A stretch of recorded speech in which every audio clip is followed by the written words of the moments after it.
नमस्कार, PTC news देख रहे सभी दर्शकों का स्वागत। मैं हूं आपके साथ अतुल वर्मा, लेकर हाजिर हूं प्रदेश की तमाम खबरों का हाल। बुलेटिन का आगाज करेंगे, लेकिन सबसे पहले एक नजर हेडलाइंस पर। निकाय चुनावों को लेकर भाजपा ने जारी किया संकल्प पत्र। सीएम सैनी बोले, हरियाणा की जनता की आकांक्षाओं का प्रतीक है संकल्प पत्र। झज्जर में राज्य स्तरीय किसान सम्मान निधि कार्यक्रम आयोजित। सीएम सैनी ने किसानों को किया संबोधित, योजनाओं का किया जिक्र। भूपेंद्र हुड्डा के भाजपा में आने की अटकलों पर कैबिनेट मंत्री अरविंद शर्मा का बयान। बोले, हुड्डा से पूछे ये सवाल पर बढ़ रहा है भाजपा का कुनबा। जींद के गांव जामनी के पास नेशनल हाईवे 152D पर दर्दनाक सड़क हादसा, 3 लोगों की मौत। पिता की अस्थि लेकर हरिद्वार जा रहा था परिवार। और निकाय चुनावों को लेकर राज्य चुनाव आयुक्त ने तमाम राजनीतिक दलों के प्रतिनिधियों के साथ की मीटिंग। कहा, शांतिपूर्ण तरीके से करवाएंगे चुनाव।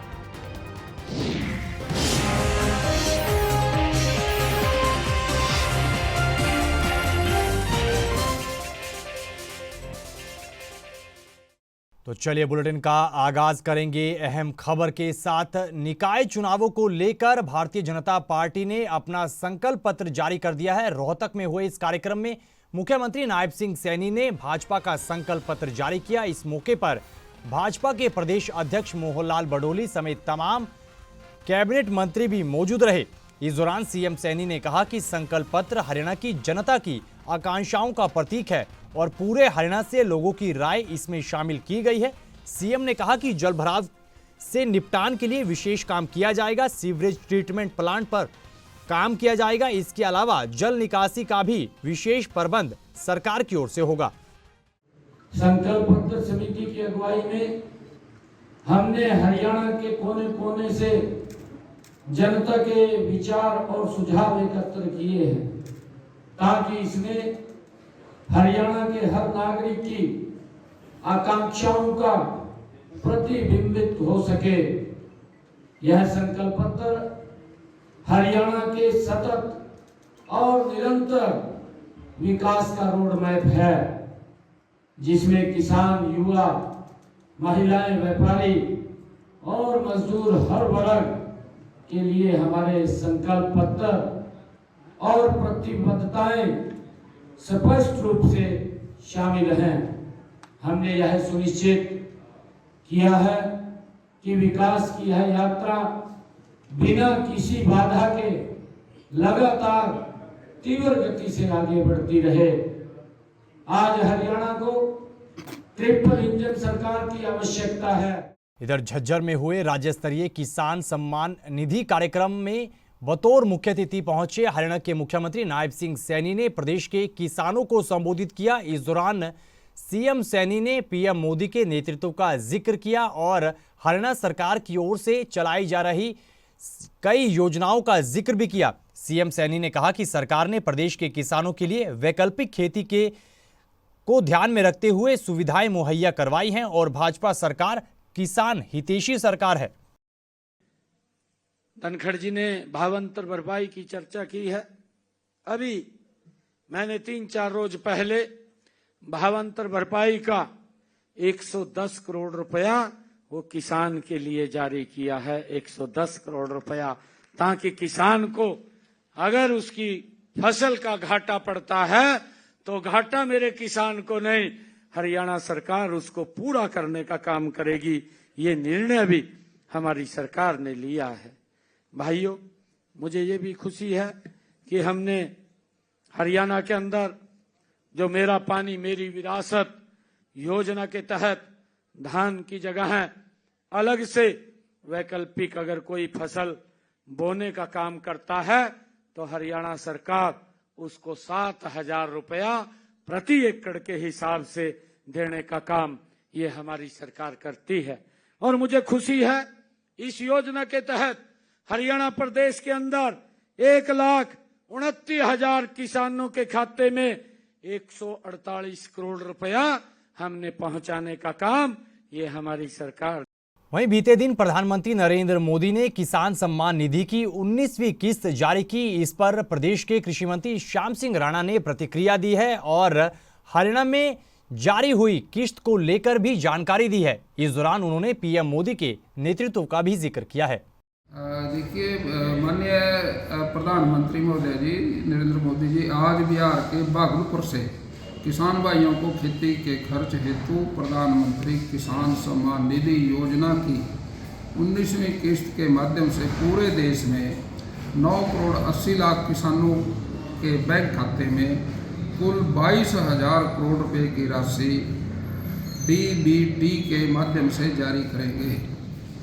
और इस योजना के माध्यम से हरियाणा राज्य के लगभग 18,38,000 किसानों को 360 करोड़ की राशि का लाभ होगा। और अब तक हरियाणा में इस योजना के तहत 6,203 करोड़ की राशि का लाभ प्रदेश के किसानों को दिया जा चुका है।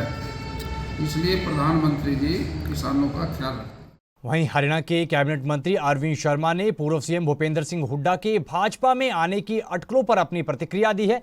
कैबिनेट मंत्री अरविंद शर्मा ने कहा कि ये सवाल भूपेंद्र सिंह हुड्डा से ही पूछा जाना चाहिए, लेकिन भाजपा का कुनबा लगातार बढ़ रहा है। लोग पीएम मोदी और भाजपा की नीतियों में विश्वास जता रहे हैं और कांग्रेस का थैला अब खाली हो चुका है। मंत्री अरविंद शर्मा किसान सम्मान निधि के अलावा उत्कृष्ट प्रदर्शन करने वाले किसानों को सम्मानित करने पहुंचे थे।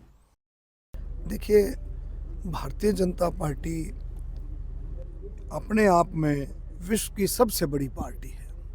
सेवाई संगठन, सबका साथ सबका विकास, हरियाणा एक, हरियाणवी एक। जो लोग दूर थे वो पहले भी आना चाहते थे। जो मोदी जी की विचारधारा, माननीय मुख्यमंत्री नायब सैनी जी की विचारधारा, पूर्व में हमारे मनोहर लाल खट्टर जी की विचारधारा, मोहनलाल बड़ौली जी की, उस विचारधारा से मेल खा करके जिसको देश के लिए करना है, जिसको हरियाणा की सोच है, वो भारतीय जनता पार्टी से दूर नहीं रह सकता। तो कांग्रेस का कैसा भविष्य देखती थी निकाय चुनाव? आप अपने आप बताओ, कांग्रेस का भविष्य तो दिल्ली में तो देख लो आपने, जीरो भविष्य रहा। और हरियाणा में भी मैं उम्मीद करता हूँ जैसा दिल्ली में हाल रहा है वो हरियाणा में रहेगा। इस तीन इंजन की सरकार जो ट्रिपल इंजन की सरकार हरियाणा में बनने जा रही है लोगों के आशीर्वाद से। खबरों में आगे बढ़ते हैं। हरियाणा निकाय चुनावों को लेकर कैबिनेट मंत्री अनिल विज ने अपनी प्रतिक्रिया दी है। उन्होंने कहा कि केंद्र में भाजपा की सरकार चल रही है, पीएम मोदी भारत को विकसित भारत बनाने में लगे हैं। वहीं प्रदेश में भी भाजपा की सरकार है। सीएम सैनी लगातार जनहित के फैसले ले रहे हैं और उन्हें पूरी उम्मीद है कि निकाय चुनावों यानी शहर में भी भाजपा की ही सरकार बनेगी। केंद्र में भारतीय जनता पार्टी की सरकार है। नरेंद्र मोदी जी सारे देश का, भारत को विकसित भारत बनाने की कोशिश में लगे हुए हैं। प्रदेश में भारतीय जनता पार्टी की सरकार है। हमारी पार्टी के मुख्यमंत्री नायब सैनी लगातार प्रदेश के हित के लिए काम कर रहे हैं। अंबाला छावनी विधानसभा से मैं विधायक हूं, मंत्री भी हूं, मैं भी भारतीय जनता पार्टी का। अगर नीचे एमसी भी भारतीय जनता पार्टी का बनेगा तो गाड़ी चलेगी खूब, नहीं तो जाएगी डूब। ऊपर से नीचे तक भारतीय जनता पार्टी की सरकार है। अगर इसमें कहीं पर भी बैड कंडक्टर लग गया तो फिर लाइट निगाने की लट्टू भी नहीं जलने का। तो उनके पास अब ये दूसरी पार्टी का विषय है। सत्ता से उखाड़ के फेंक दिया दिल्ली की जागरूक जनता ने, और अब विपक्ष में तो अच्छा, विपक्ष में बैठने के लिए कहा उनको।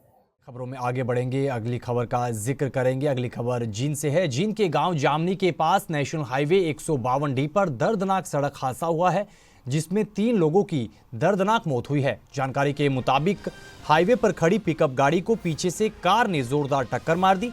हादसे में महिला समेत 3 लोगों की मौत की खबर है, जबकि कई अन्य लोग घायल भी हुए हैं, जिन्हें इलाज के लिए अस्पताल में भर्ती करवाया गया है। बताया ये जा रहा है कि परिवार के सदस्य पिता की अस्थि विसर्जन के लिए हरिद्वार जा रहे थे, लेकिन गांव जामनी के पास उनकी कार पिकअप गाड़ी के पीछे जा टकराई और ये हादसा हो गया। अपने दादाजी की अस्थियां के मतलब विसर्जन के लिए अपने गांव मकराना से राजस्थान से हरिद्वार के लिए जा रहे थे। जब 152 के पास पहुंचे तो आगे कोई पिकअप गाड़ी निकल जा रही थी जिसका नंबर PBL है, पंजाब की गाड़ी थी, उसमें इनकी टक्कर होगी और टक्कर में हादसे में इसमें 3 एक्सपायर हो गए, 2 लेडीज है। हाँ जी, घायल तो 2 थे, एक बेटा है, एक उसकी मदर है, 2 घायल है और एक रामकिशोर, एक विद्या देवी और एक मंजू राठी, इन तीनों की एक्सीडेंट में मौत हो गई है। हरियाणा राज्य चुनाव आयुक्त धनपत सिंह ने प्रदेश में होने वाले निकाय चुनावों को लेकर तमाम राजनीतिक दलों के प्रतिनिधियों के साथ मीटिंग की है। वहीं मीटिंग के बाद उन्होंने कहा कि निष्पक्ष और शांतिपूर्ण चुनाव करवाने को लेकर तमाम राजनीतिक पार्टियों के प्रतिनिधियों को बुलाया गया है, उनके साथ बातचीत की गई है। इस दौरान उन्होंने और क्या कुछ कहा है, सुने। ये जब भी कोई चुनाव होते हैं, चाहे वो म्यूनिसिपल बॉडीज़ के हों, चाहे वो पंचायत राज संस्थाओं के, उसमें राजनीतिक दलों के साथ चुनावों को शांतिपूर्वक ढंग से, निष्पक्ष रूप से और पारदर्शी रूप से करवाने के लिए सहयोग के लिए एक बैठक की जाती है। ये औपचारिक बैठक होती है। इसी तरह से ये आज बैठक बुलाई गई थी, जिसमें 4 मुख्यतः जो पार्टियां हैं, राजनीतिक पार्टियां, Bharatiya Janata party, Indian national Congress, आम आदमी पार्टी और इंडियन नेशनल लोक दल, इनके प्रतिनिधि यहाँ पर आए थे। उनके साथ हमने विस्तार से जो आदर्श आचार संहिता है उसको लागू करने में उनके सहयोग की अपील की। वो अपने कैंडिडेट्स को इसके बारे में जागरूक करें कि जो आदर्श आचार संहिता लागू है उसका सही रूप से पालन हो। इसके अलावा defacement of public property act है, उसके बारे में भी उनको विस्तार रूप से समझाया और उनसे सहयोग की अपील की है। कुछ उनकी तरफ से जो सुझाव आए हैं पोलिंग डे के दिन के लिए, वो हमने नोट कर लिए हैं और उसके बारे में हम विचार करके जो उपयुक्त हिदायतें हैं ROs को, AROs को और SP और DCs को, वो हम हिदायतें जारी करते हैं। इधर यमुनानगर के लघु सचिवालय के सामने एक लड़की अपने माता पिता के साथ टेंट लगाकर धरने पर बैठ गई। आखिर लड़की ने क्या कुछ आरोप लगाए हैं, पूरा मामला क्या कुछ है, सुनेगा। स्कूल में पढ़ता था सर मेरे साथ, और हम दोनों साथ में ही पढ़ते थे, एक क्लास में ही पढ़ते थे। और सर शुरू से लड़का मेरे साथ ये बोलता था कि मैं तेरे से ही शादी करूँगा, और ऐसे ही हम साथ में रहते थे सर। तो मैंने उसको बोला कि शादी करने के बारे में बोला सर, मैंने उसने मना कर दिया। और जब मैंने उसको कहा कि मेरे से आके मिल के बात कर ले, और काफ़ी साल तक हम नाजायज़ संबंध बनाता रहा सर मेरे साथ, और मैंने उसको कहा कि आगे मेरे साथ बात कर ले या मेरे घर पे बात कर ले, मैं अपने घर बात कर लेती हूँ, तो सर उसने मना कर दिया। खबरों में आगे बढ़ेंगे, अगली खबर का जिक्र करेंगे। चरखी दादरी के नगर परिषद के 13 पार्षदों ने चेयरमैन दफ्तर पहुंचकर जमकर हंगामा किया। इस दौरान उन्होंने चेयरमैन पर भ्रष्टाचार के आरोप लगाए। पार्षदों के मुताबिक चेयरमैन अधिकारियों के साथ मिलकर मिलीभगत करते हुए भ्रष्टाचार कर रहे हैं। ऐसे में पार्षदों ने उच्च स्तरीय मामले की जांच की मांग उठाई है। पार्षदों ने कहा कि नगर परिषद के चेयरमैन और अधिकारी शहर का विकास ही नहीं चाहते हैं। इधर नगर परिषद के चेयरमैन बख्शी सैनी ने तमाम आरोपों को निराधार बताया है। हमारे चेयरमैन साहब कहते हैं कि ये पार्षद हमसे आके मिलते नहीं, मुझसे आके मिलते नहीं, और मीडिया के सामने कहते हैं कि दादरी का विकास नहीं चाहते। हम बार बार मिलने के बोले कि चेयरमैन साहब आप हमें बुलाओ, लेकिन चेयरमैन साहब ने हमें नहीं बुलाया। हम खुद अपने मन से चेयरमैन साहब से मिलने के लिए आए। जब इन मुद्दों पे शहर के, मेरे वार्ड की सफाई की व्यवस्था हो या लाइट लगाने का मुद्दा हो, कुछ भी मुद्दा होने शहर के बारे में चर्चा की। पूरे जेब्रा क्रॉसिंग में भ्रष्टाचार की बात करी है। ये LED लाइट है जो लगी है, इनमें भ्रष्टाचार के बारे में बात की। तो चेयरमैन साहब गुस्सा हो गए और मैं कहा मेरे में तो ऐसे ही घमंड रहेगा, आप लोग जाओ। तो चेयरमैन साहब शहर का विकास कहाँ चाह रहे हैं? एक तरफ तो बोलते हैं हमसे आके मिलते नहीं, सभी पार्षद मिल के आते हैं तो हमें गेट आउट बोलते हैं, बाहर निकलने को बोलते हैं। ये अकेले का हाउस थोड़ी है चेयरमैन साहब का, ये सभी पार्षदों का हाउस है, सभी पार्षदों का कमरा है। उनकी कोई मांग नहीं थी। मांग तो इनकी सफाई के बारे में, उनके 5-5 कर्मचारी पहले दे रखे हैं।